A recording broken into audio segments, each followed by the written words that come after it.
자, 여기서 작전주 볼 텐데 오늘 작전주는 리뷰 시간을 갖습니다. 두 개의 기업을 보도록 할 텐데 첫 번째 분석할 기업은 너무 많이 요즘 언론에 나오고 있습니다. 어제 저녁에는 오후에는 또 뉴스도 있었는데 이마트입니다. 자, 최초에 이제 이마트를 들고 분석을 했었을 때 이유는 그거였었죠. 3월에 이마트 역사상 처음으로 구조조정을 단행했었는데 한 번 더 한다. 그래서 그날이 바로 12월 3일이었었거든요. 하고 12월 3일 날 계엄 이슈 터지면서 이제 막 올라가다가 그 주가가 바로 무너졌던. 그렇기 때문에 두 번의 구조조정이라면 주가와 구조조정은 반비례하고 거기에 대해서 테마를 하나 봤었고요. 또 하나가 이 내수부진의 반사이익 얻는다. 그런 얘기를 했었어요. 당시에. 왜냐? 요즘 미국의 월마트도 그렇고 주가가 잘 나오는 이유가 외식비가 너무 비싸고 이 자꾸만 불황 쪽으로 가게 되니까 사람들이 이런 식자재를 싸게 사서 집에서 해 먹는다. 그래서 요즘에 이마트를 가보면 젊은 신혼부부들이 참 많이 보인다고 하거든요. 이제 그 두 가지를 가지고 이마트를 작전주를 분석을 했었는데 그 이후에 두 개의 재료가 더 나왔습니다. 첫 번째가 트럼프 인맥이라는 거, 그리고 어제 나왔던 알리바바와의 합작인 건데요. 먼저 빠르게 앞에서 했던 것들 다시 보면은 3분기부터 확실히 이마트의 좀 실적이라든가 이게 바뀌는 부분이 보입니다. 막 신세계건설 PF 때문에 힘든 시절 보냈다가 3분기에 매출이 7조 5천억, 영업이익이 1,100억 나오면서 깜짝 실적 나왔었고요. 또 신세계백화점과 이마트가 계열 분리, 이게 남매 분리 아니겠습니까? 이제 분리도 하면서 완전히 이마트는 이마트 길로 가는데 올해 이제 이마트 구조조정 단행할 때부터 많이 나온 이야기가 정용진 회장이 달라졌어요. 뭐 이런 얘기 굉장히 많이 나와줬잖아요. 좀 다른 사람처럼 되게 진지해지고 뭐 이쪽 경영에 좀 올인하는 그런 모습을 또 보여주고 있었습니다. 특히 지금 정용진 회장이 구조조정을 하는 이유 중에 하나는 이커머스로 가려는 거죠. 이 마트나 유통, 오프라인 공룡이기는 한데 이게 지금 단점으로 발목을 잡고 있는 것은 못 갑니다. 이커머스로 가야 되는데. 그래서 이번에 구조조정을 통해서 그 이커머스로 갔고 이제 그런 것들을 좀 시장이 알아봐 주지 않나. 이제 여기에 좀 포인트를 맞췄었고요. 특히 이마트 같은 경우에는 이커머스를 누구보다도 잘할 수 있습니다. SSG닷컴, 쓱닷컴 있었죠. G마켓 큰 돈 들여서 산 거 있었죠. 이거랑 마트랑 붙이면 너무 쉬운데 이거를 왜 못하나. 오프라인의 식품, 유통 창구 있잖아요. 라인들. 거기에 이커머스 가면 환상일 텐데 라고 했었는데 이거를 이제 정용진 회장이 시도한다라는 거 어필을 했었고요. 그리고 이제 외식비 폭등, 경기 침체의 마트 전성시대다. 이제 이런 얘기까지 했는데 그리고 터진 게 바로 트럼프 주니어와의 깜짝 만남이었었죠. 알고 봤더니 5박 6일 초청받아서 말하라고 저택에 갔는데 10년간의 우정을 자랑하고 있답니다. 이 그러니까 트럼프의 인맥이 아니라 정확히는 트럼프 장남, 트럼프 주니어와의 인맥인데 이 두 정용진 회장과 트럼프 주니어가 기독교 신앙으로 꽁꽁 뭉쳤다고 합니다. 하고 정용진 회장도 독실한 기독교 신자여서 아주 이제 친해졌다라고 하고 이번에 가게 됐고 트럼프 대통령과도 왜냐면 5박 6일 말하라고 있었으니까 머스크도 스쳐가다 만나고 다 만났을 거 아니에요. 근데 독대도 했습니다. 트럼프 대통령과 15분간 대화를 해서 앞으로 이제 협상 창구 역할 기대한다. 그래서 이제 시세와 이런 것들이 나왔고 하나 더 추가된 게 어제 알리바바 그룹과 합작 법인을 설립한다는 공시가 나왔는데 공시를 읽어보면은 그게 좀 어렵거든요. 이제 쉽게 말하면 아폴로라는 것도 나오고 나오는데 쉽게 말하면은 신세계 그룹이 알리바바와 그랜드 오프스 홀딩스라는 거를 설립을 한다. 하고 이 그랜드 오프스 이게 조인트 벤처입니다. 홀딩스에다가 G마켓은 자신은 현물 출자를 하게 되고 알리바바 익스프레스 코리아는 현금이랑 지분을 태운다라고 해서 50대 50. 그러니까 G마켓과 알리바바와 50대 50으로 만든 것이 이제 그랜드 오프스 홀딩스. 더 쉽게 말하면 둘이 50대 50으로 하나 조인트 벤처를 만들어 가지고 이제 가겠다라는 건데요. 기업 가치는 6조 추정이 되는데 각각의 이유가 있죠. 자, G마켓 같은 경우에는 이제 이커머스로 알리바바가 일단 선배 아니겠습니까? 수익성과 드디어 이커머스의 전환의 하나의 교두보를 마련하는 거고 알리바바 같은 경우에는 한국 시장에 대해서 어쨌든 신세계 이마트 라인을 얻게 되면 여러분 이커머스도 오프라인에서의 유통 라인이 중요합니다. 물건을 빼와야 배송할 거 아니겠습니까? 그 둘이 이제 호흡이 맞았다라고 보고 있어서 아마 이런 것들이 어제 이마트의 주가를 한 3시 넘어서부터 그냥 5% 정도 양봉을 세운 것으로 보여주고 있어서요. 자, 앞서 말한 것처럼 이제 4가지가 된 겁니다. 구조조정으로 가는 이커머스의 전환, 여기에 이제 소위 말하는 내수부진의 반사 효과입니다. 요즘 이마트 사람들 많이 간다는 거죠. 식자재 사러. 트럼프 인맥, 트럼프 효과, 마지막으로 알리바바와의 합작 4개를 보시면 되겠고요. 그다음 하나 더 얘기했던 게 HD 현대 라인입니다. 이제 HD 현대그룹의 지주사였었고 그때 당시 이제 이재명 대표가 워낙 상법 개정 연내 통과에 진심이어서 상법 개정될 때는 지주사가 타깃이 되고 지주사 중에서는 HD 현대만한 곳이 없었다. 이제 이렇게 이야기를 했었었는데 왜냐하면 이미 K 증시의 지주사 중에서도 HD 현대가 최고의 배당 성향을 보여주고 있었습니다. 이런 것들을 아마 상법 개정되면 행동주의 펀드들이 놓치지는 않겠죠. 그래서 이야기를 했었던 거였었고요. 현재 오너가들이 내야 되는 상속세율은 50%에서 할증 10%까지 더해서 60%를 내야 됩니다.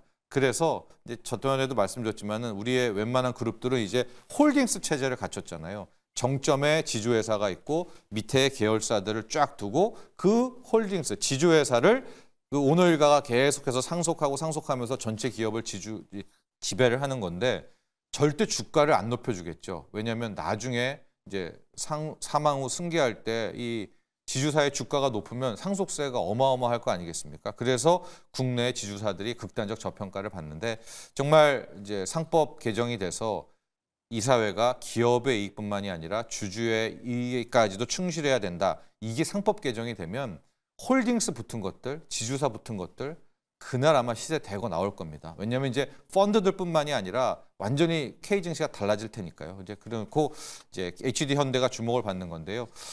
2023년에 배당 성향이 99%에 육박합니다. 2,700억을 벌었는데 2,600억을 다 배당으로 다 환원을 해버렸던 그런 겁니다.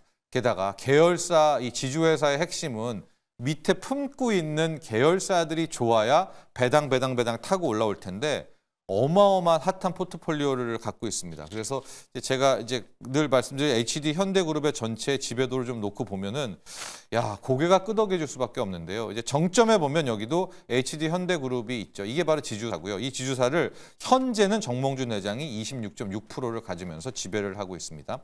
지금의 3세인 정기선 회장은 6%대밖에 안 돼요. 이제 이게 오늘의 이슈이기도 한데 밑에 라인들 초록색으로 표시된 것들이 상장돼 있는 건데요.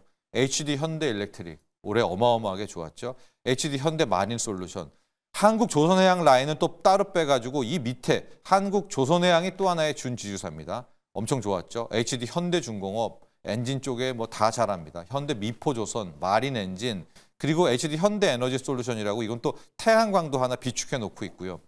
향후 우크라이나 재건축 관련될 때 HD 현대 건설기계, HD 현대 인프라코어 이런 것들이 다 알짜 계열사들이 있으니까 HD 현대 주가가 지주사들 중에서도 이제 그나마 이제 상당히 어필을 하게 된 건데요. 자, 그런데 이제 핵심은 이 다음부터입니다. 왜냐하면 정몽준 이사장이 현재 51년생으로 73세입니다. 그렇게 되니까 아직은 뭐 건강하시고 큰 문제는 없지만 정몽준 이사장도 다음 경영권 승계를 생각을 해야 되겠고 아들인 정기선 부회장이 이거를 올라가야 되는데 지금 보면 HD 현대를 장악해야 되지 않습니까? 6%밖에 안 돼요. 혹시 몰라서 어떤 이제 이슈가 터지게 될 때는 저 26%의 지분을 받는다, 상속받는다, 어마어마한 상속세를 내야 됩니다. 그러니까 지금부터 할 일은 정기선 부회장이 빠르게 돈을 가지고 저 HD 현대 지분을 확보를 해야 되는데 그러려면 어떤 게 가장 필수적이겠습니까? 배당을 많이 해야 되겠죠. 그래서 저 왼쪽에 나온 저 모습들을 보면 알짜 계열사들에서 적극 배당을 해서 HD 현대로 가게 되겠고요. HD 현대가 또 적극 배당을 하면 정몽준 회장과 정기선 부회장한테로 이사장과 오겠죠. 그러면 정기선 부회장은 그 돈을 가지고 다시 HD 현대를 지분을 사게 되는 이런 작업을 계속해야 된다는 거예요.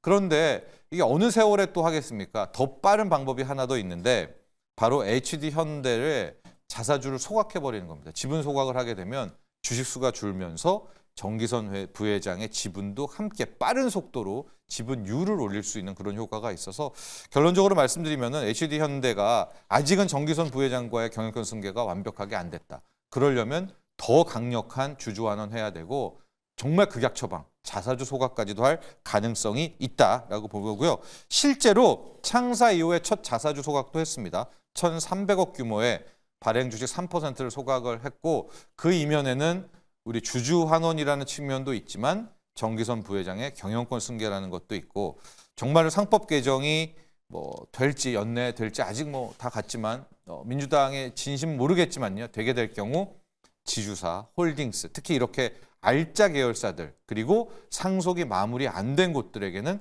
수급이 몰릴 수 있다라는 것도 함께 체크하시면 될 것 같습니다. 자 이렇게 오늘 이마트와 HD현대그룹 두 개를 봤는데 김성훈 KM파트너스 대표 나와 계시거든요. 이마트만 한번 보도록 할까요? 지금 이마트 알리바바 어제 나오면서 증권가들은 야 그거 왜 합작했냐 뭐 이런 이야기도 나오고 약간 김 빼는 목소리가 나와요. 어떻게 보세요? 알리바바 이번에 조인트 벤처 만든 거? 네, 그래도 저는 긍정적인 모습들이 많이 나올 거라고 보이고 있고 주가도 최근에 굉장히 싼 수준에서 사실 이제 뭐 시간 외로 예상가가 좀 움직이긴 했지만 지금 예상가는 아직까지는 뭐 그렇게 큰 변동폭은 그렇죠. 없을 것으로 보이지만은 일단 우리가 이커머스 시장에서 쿠팡이 원래 절대적인 국내 시장에서는 월간 활성 이용자 수로 3천만 명 그리고 2위권이 이제 알리인데 960만 명 그리고 이제 뭐 지마켓 같은 수준은 한 500만 명으로 한 5위권이거든요. 네네. 그래서 일단 시너지가 나온다면은 이 오프라인 시장과 온라인 시장, 이커머스 시장의 이 어느 정도의 시너지, 그렇죠. 이 활성화가 나올 네. 것이라고 저는 기대가 충분히 되는 상황이고 연결고리가 전혀 없지는 않거든요. 네, 그래서 최근 들어서 보면은 알리의 성장세에 대해서 이마트 같은 경우도 최근에 부진을 어느 정도 이제 소비 부진에서 사실 외식 부분이 줄어들면서 오히려 이마트 부분에서 이 성장폭이 식자재. 식자재 성장폭이 굉장히 많이 저 같은 경우도 최근에 이제 제가 살림을 하기 때문에 왜요? 이런 부분을 많이 알고 있어요. 네, 그래서 식자재 부분이 너무 비싼 것도 알고 네. 대신에 이마트를 가면 그래도 상대적으로 좀 싸게 좀 많이 구입을 할 수 있는 부분에 있어서는 저는 이마트의 이 주가 바닥권에서의 반등폭이 뭐 이게 시너지가 난다 안 난다 보다는 네. 어느 정도 이벤트성의 재료로서 작용을 할 수 있다. 그리고 이번에 3년 내에 뭐 이제 조인트 벤처를 설립해서 뭐 IPO도 추진을 하겠다라고 했는데 뭐 IPO가 안 될 경우는 뭐 지분을 일단 알리에서 일정 부분 인수하겠다. 뭐 네. 이런 효과도 좀 충분히 있을 것으로 좀 작용이 돼서 네. 오늘 이마트 부분도 좀 중요하게 보실 보시죠. 수 있을 것 같고요. 그리고 이제 신세계그룹의 물류 파트너죠. 24년 5월부터 CJ 대한통운도 좀 움직일 가능성들도 있기 때문에 물류 부분, 그다음에 아까 좋습니다. 말씀드린 이마트 부분도 함께 좀 예. 같이 한번 체크를 해보는 게 좋을 것 같다 이렇게 생각합니다. 알리바바 조인트 벤처 발표 어제 5%뭐 장대 양봉 세웠습니다. 증권가는 어떤 분석 나오지만 우리 살림남입니다. 김성훈 대표는 이거 괜찮다. 왜냐면 오프라인에 이제 알리한테 한 수 배우면 들어가고. 그렇죠. 예, 알리는 또 오프라인에 유통체인 있지 않습니까? 이마트. 윈윈의 이야기를 했는데 오늘 한번 시세 보시면 좋을 것 같고요.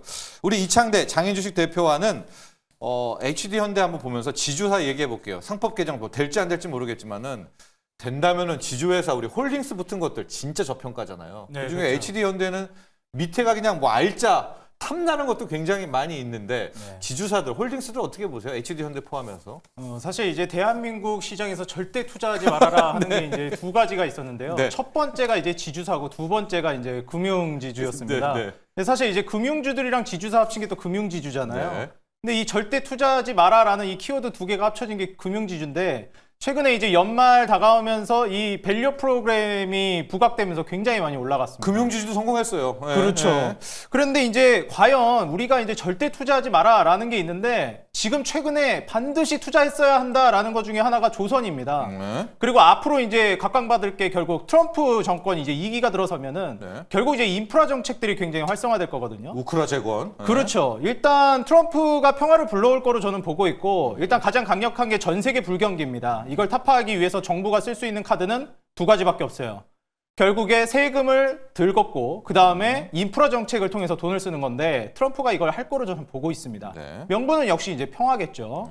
그 과정 안에서 HD 현대그룹은 우리가 조선주로 많이 알고 있지만 인프라 쪽에도 전반적으로 걸쳐 있단 말이에요. 맞아요. HD 현대일렉부터 해서 HD 현대건설기계 인프라 코어까지 수출 인프라에다가 이제 조선 중후장대 산업을 꽉 잡고 가고 있단 말이죠. 이 부분을 우리가 고려해 봤을 때 우리나라가 이제 주식 투자 인구도 많이 늘어났고 상법 개정이 앞으로도 전 계속해서 진행될 거라고 보고 있습니다. 물론 아직 만족스러운 단계는 아니지만 그런 이제 미래를 우리가 전망해 본다면 그간 이제 천대받았던 지주사들 그리고 앞으로 각광받을 만한 섹터의 조합이라는 이 HD 현대 지주사 그룹은 충분히 저는 앞으로도 계속 올라가지 않을까 기대가 됩니다. 네, 그렇습니다. HD-현대 또 상법 개정안에 한 것도 우리가 계속 체크를 해야 됩니다. 이거 어쩔 때 갑자기 확 될지 몰라요. 그렇죠. 예, 그것도 계속해서 팔로우하시면 좋을 것 같고요.